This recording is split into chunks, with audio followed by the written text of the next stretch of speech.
Hi everybody, I'm here to talk about the first alert carbon monoxide alarm. It is the plug-in version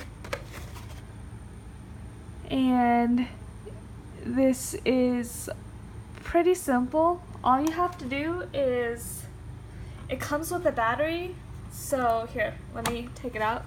So you first got to open this.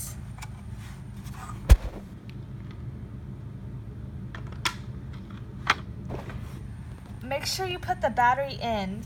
I know the instructions say that it is for backup, and it is. So what happens is you will put the battery in here and then you just plug it in, and so whenever the outlet is not working, then this will rely on the battery. But you need to put the battery in there, because what I did was I just plugged it in without putting the battery in there, and then it chirps every minute and it gets really annoying. So put the battery in there and then you plug it in, and after you do that you just press it and it should chirp.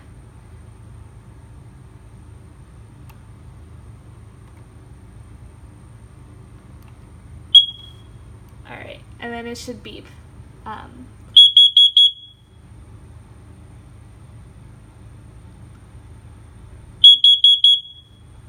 Great, and that's how you know that it works. Thanks for watching, and I hope it works for you.